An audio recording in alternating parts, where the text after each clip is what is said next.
आज का हमारा टॉपिक है public sector and private sector.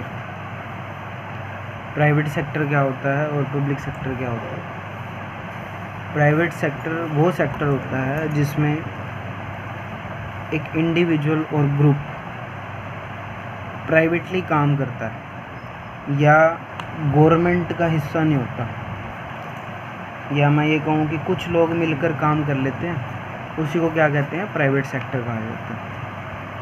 जैसे इन्होंने एग्जांपल्स बहुत सारे दे रखे हैं, जैसे ये अनिल धीरूभाई अंबानी ग्रुप है, रिलायंस कंपनी, आपने नाम सुना ही होगा। रिलायंस जो कंपनी है वो कौन सी कंपनी है, प्राइवेट सेक्टर की कंपनी है। आदित्य बिरला ग्रुप के नाम से सुना होगा, आइडिया, या ये अल्ट्राटेक सीमेंट है, बिरला सन लाइफ एसेट्स मैनेजमेंट कंपनी है, हिंडाल्को इंडस्ट्रीज़ है, ये सारी आदित्य बिरला ग्रुप में ये प्राइवेट है। टाटा ग्रुप सुना होगा, टाटा भी प्राइवेट है। मतलब इसमें सरकार का कोई हिस्सा नहीं होता, प्राइवेट लोगों का हिस्सा होता है, इसीलिए इसको क्या कहते हैं, प्राइवेट सेक्टर। मतलब प्राइवेट इंडिविजुअल का ज़्यादा हिस्सा होता है इसके अंदर, इसीलिए इसको प्राइवेट सेक्टर कहा जाता है। मेन इसके फीचर्स से इसके बारे में डिटेल पता चलेगी कि इसके फीचर्स क्या होते हैं। सबसे पहला फीचर क्या है, प्रॉफिट मोटिव। प्राइवेट सेक्टर किस लिए काम करता है, प्रॉफिट कमाने के लिए। मतलब ज़्यादा से ज़्यादा उनको क्या होना चाहिए, प्रॉफिट होना चाहिए। मैं इसको रीड कर देता हूँ। The aim of private sector is to earn maximum profit, social responsibility are being understood by this sector these day in spite of main aim of earn maximum profit. इनका कोई मकसद नहीं होता भी लोगों को बेनिफिट प्रोवाइड करना, इनका मेन मकसद क्या होता है, प्रॉफिट कमा लो, बस बात खत्म। सेकंड है प्राइवेट ओनरशिप। ओनरशिप किसकी होती है, प्राइवेट लोगों की होती है। मतलब गवर्नमेंट का कोई हिस्सा नहीं होता इसमें, गवर्नमेंट की कोई हिस्सेदारी नहीं होती इस सेक्टर के अंदर। थर्ड है profit as evidence of success. इन संस्थाओं में अगर प्रॉफिट कमा रही हैं ये संस्थाएं, तो ये माना जाता है कि ये इन संस्थाएं बढ़िया तरीके से चल रही हैं। तो बढ़िया तरीके से चल रही हैं तो प्रॉफिट कमा रही हैं, अगर बढ़िया तरीके से नहीं चल रही तो प्रॉफिट नहीं कमा रही। तो इनका मेन यही सिस्टम होता है, प्रॉफिट कमाओ और इसको मान लो कि ये बढ़िया तरीके से चल रही है, नहीं तो नहीं चल रही। फोर्थ पॉइंट है प्राइवेट मैनेजमेंट। इसको मैनेज कौन करता है, मतलब जब इसको प्राइवेट लोग इसके ओनर होते हैं तो मैनेज भी कौन करता है, इसको प्राइवेट ही करते हैं। फिफ्थ है लेस पॉलिटिकल इंटरवेंशन। पॉलिटिक्स के लोग इसके अंदर कोई इंटरफेयर नहीं करते। सरकारी जो कंपनियां होती हैं ना, उनमें ज़्यादा पॉलिटिकल लोग इंटरफेयर करते हैं, क्योंकि वो कंपनियां ही होती हैं ज़्यादातर एमएलए इनके सिस्टम से चलती हैं, तो इसमें पॉलिटिकल इंटरफेरेंस नहीं होता। किस किस तरह की होती हैं प्राइवेट इंटरप्राइजेस, ये कभी ना कभी हमने पढ़ा हुआ है। सबसे पहले सोल ट्रेड। सोल ट्रेड एक इस तरह का बिजनेस होता है जिसमें एक इंडिविजुअल बिजनेस करता है, ये हमने वैसे पहले पढ़ा हुआ है। सोल ट्रेड के अंदर क्या होता है, एक अकेला बिजनेस करता है पर्सन, उसी की सारी जिम्मेदारी होती है, सब कुछ वही संभालता है, ठीक है। दूसरा हमने पढ़ा हुआ है ज्वाइंट हिंदू फैमिली बिजनेस, ये भी प्राइवेट होता है। फैमिली पूरी मिलके बिजनेस करती है और उसको कौन हैंडल करता है, ये पढ़ा हुआ। Third partnership. पार्टनरशिप में क्या होता है, आम जो लोग हैं, दो या दो से ज़्यादा लोग मिल जाते हैं, मिलकर बिजनेस करते हैं, उसको पार्टनरशिप कहते हैं। फोर्थ है ज्वाइंट वेंचर। ये ज्वाइंट वेंचर आपके पास नहीं आया अभी। ज्वाइंट वेंचर में आपके पास ना पूरा का पूरा आगे टॉपिक आएगा बड़ा, वो मैं क्लियरली बाद में समझा दूँगा। ज्वाइंट वेंचर को अभी स्किप करना है, क्योंकि ये पूरे पूरे चैप्टर में है एक तरह से। ज्वाइंट स्टॉक कंपनी, ये ना कंपनी तो सुना ही होगा आपने। मान लो रिलायंस और टाटा ने मिलकर कुछ जॉइंटली काम कर लिया। कई बार सुना है कि एक प्रोडक्ट के साथ एक प्रोडक्ट फ्री मिल गया, मिलता है ना, लेकिन वो प्रोडक्ट अलग अलग होते हैं बिल्कुल।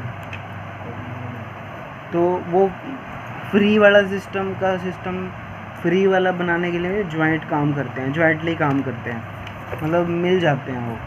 ये भी प्राइवेट सेक्टर का सिस्टम है। ये आपको डेफिनेशंस याद करनी है, सिर्फ नेम याद करने हैं बस। उसके बाद है कोऑपरेटिव सोसाइटी। कोऑपरेटिव सोसाइटी भी पढ़ा दिया मैंने। क्या होता है कोऑपरेटिव सोसाइटी?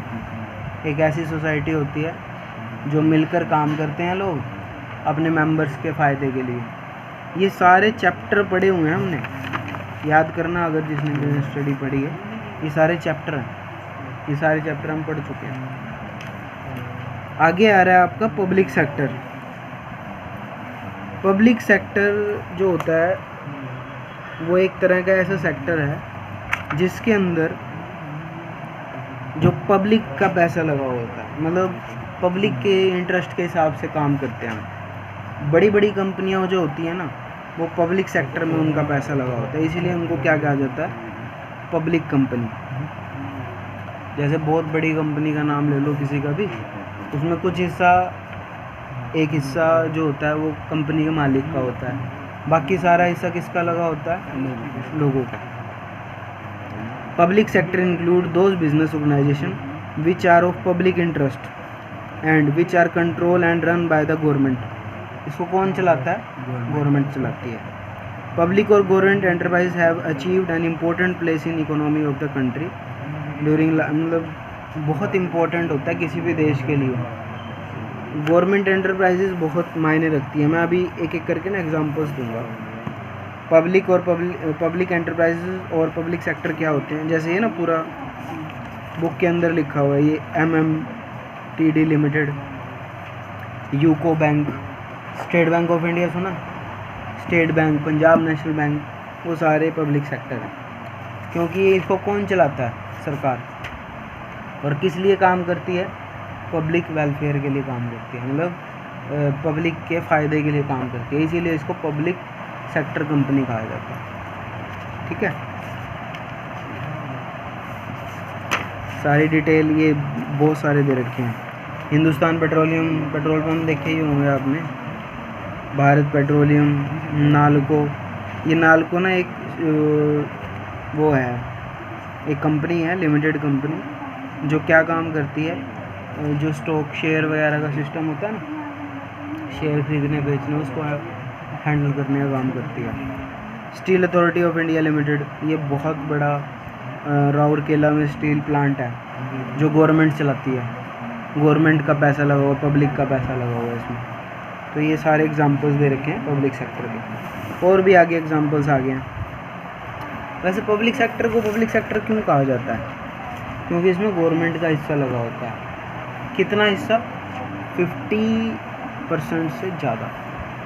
कितना? 50% से ज़्यादा। देखना ये एग्जांपल्स दे रखे हैं आपके सामने। Andrew Yule and company limited, Bharat Electronic Limited, Bharat Heavy Electric Limited, government का शेयर दे रखा है इसमें। और सारे शेयर देखो 50% से ज़्यादा, मतलब अगर 100 रुपये लगे हैं तो 89% गवर्नमेंट के लगे हैं। बाकी किसका पैसा लगा हुआ? बाकी आम जनता का। मैं भी लगा सकता हूँ शेयर खरीद के। ठीक है, ज़्यादा हिस्सा किसका होता है? गवर्नमेंट का हिस्सा होता है। इसके फीचर्स पढ़ने हैं। सबसे पहला फीचर है स्टेट ओनरशिप। स्टेट का मतलब सरकार। इसको कौन चलाता है? सरकार चलाती है। The ownership of government enterprises either entire with the central government, state government और लोकल गवर्नमेंट। या तो स्टेट गवर्नमेंट चलाएगी, या सेंटर, या लोकल। समझते हो तीनों गवर्नमेंट कौन कौन सी हैं? हमारे एरिया में कौन सी गवर्नमेंट है? C1 में लोकल। और पूरे हरियाणा में कौन सी गवर्नमेंट काम करती है? स्टेट। और पूरे इंडिया में सेंट्रल गवर्नमेंट। बड़ी इंडस्ट्रीज जो होती हैं वो सेंट्रल गवर्नमेंट के अंडर आती हैं। जैसे मैं ये भारत हैवी इलेक्ट्रिक लिमिटेड भेल है, ये सेंट्रल गवर्नमेंट के अंडर है सारे सिस्टम। छोटी छोटी इंडस्ट्री कुछ हैं जो स्टेट गवर्नमेंट के अंडर होती हैं। तो सेंट्रल गवर्नमेंट का होता है there can be partnership of the private sector in public enterprises but the government must have 51% of share capital. कितना परसेंट होना चाहिए? 51% हिस्सा होना जरूरी है। स्टेट कंट्रोल, और कंट्रोल भी इसको कौन करता है? गवर्नमेंट। देखो जिसके पास ज़्यादा हिस्सा होगा कंट्रोल भी वही करेगा, कंट्रोल भी उसी के हाथ में होगा। The management and ownership of the public enterprises are to be hand of the government.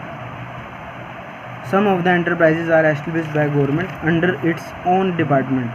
For example, the post and telegram service are handed over to the post and telegram department, which is run by Ministry of Communication. कह रहे हैं कुछ special जो sectors होते हैं उसको special government चलाती है. हमारे जो कम्युनिकेशन मिनिस्टर है ना, पोस्ट ऑफिस उनके अंडर आता तो उनके अंडर है, लेकिन है वो सेंट्रल गवर्नमेंट के अंडर. जो पोस्ट ऑफिस में सिस्टम चलता है ना, वो सेंट्रल गवर्नमेंट के अंडर चलता है तो सरकारी पोस्ट ऑफिस. थर्ड पॉइंट बहुत इजी है, फाइनेंशियल फ्रीडम. इनके पास पैसे की कोई कमी नहीं होती, क्योंकि सरकार के पास सरकारी सिस्टम में पैसे की कभी कोई कमी नहीं होती. Almost the financial needs of public enterprises are met through the investment of capital by government. कौन पैसा लगाता है इसमें? Government. These days, however, they have been permitted to fulfill their financial need by obtaining capital from public because of liberal policy of government. Public से भी पैसा ले सकते हैं वो, आप लोग भी पैसा लगा सकते हो, तो इसीलिए उनके पास कभी भी पैसे की कमी नहीं होती. नेक्स्ट है सर्विस मोटिव. इनका मेन मोटिव क्या होता है? सर्विस देना, लोगों को सर्विस प्रोवाइड करना मेन मोटिव होता है, ना कि ये प्रॉफिट के लिए काम करते हैं. ये जो संस्थाएं होती हैं ना, कभी भी प्रॉफिट के लिए काम नहीं करती. इनका मेन मोटिव क्या होता है? लोगों की सेवा करना. सरकारी संस्थाएं होती है लोगों की सेवा करने के लिए. Public accountability. अकाउंटेबिलिटी का मतलब है जवाबदेही, जवाब देना. जवाबदेही समझते हो क्या होता है? जवाबदेही जैसे कोई भी काम मतलब किसी काम को पूछ सकते हैं. हाँ, पूछना अकाउंटेबिलिटी होती है. तो private enterprises are accountable for their progress only to the few individual, specially their owner. Public sector किसके लिए जवाबदेह होती है? मालिक के लिए. और मालिक कौन है? सरकार, मिनिस्टर्स वगैरह होते हैं. आपको पोस्ट ऑफिस में कोई प्रॉब्लम हो रही है तो कौन पूछेगा? हमारे कम्युनिकेशन मिनिस्टर पूछेंगे क्या दिक्कत है भाई, क्या problem. On the contrary of the government enterprises are accountable not only to the government but also to the public. आप भी पूछ सकते हो. पब्लिक, सरकार को किसने बनाया? पब्लिक ने. पब्लिक ही ऑनर है एक तरह से, पब्लिक भी पूछ सकती है.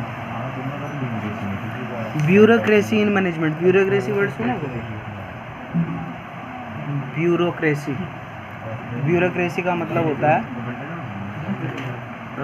एक तरह से इन जो संस्थाओं में ना मैनेजमेंट होती है वो ब्यूरोक्रेट करते हैं. ब्यूरोक्रेट होते हैं बड़े बड़े ऑफिसर्स. अब यहाँ मान लो ये थाना है अपने सिविल में, तो कौन संभालता होगा? थानेदार, SHO. SHO के ऊपर भी कोई और होगा, उससे ऊपर भी कोई और होगा. मतलब ऐसे उनकी जवाबदेही बड़े बड़े ऑफिसर्स करते हैं. मतलब मैनेजमेंट कौन करता है? बड़े बड़े ऑफिसर्स. स्कूल, गवर्नमेंट स्कूल है, कौन संभालता है? प्रिंसिपल से. प्रिंसिपल नहीं संभाल रहा, उससे ऊपर DO वगैरह, BO वगैरह होते हैं, फिर उनसे भी ऊपर होते हैं. तो इन संस्थाओं को कौन मैनेज करता है? बड़े बड़े ऑफिसर्स करते हैं. बस बहुत है 6 पॉइंट मेरे हिसाब से. 6 पॉइंट भी कर लोगे तो चल जाएगा. तो ये ध्यान याद कर लेना.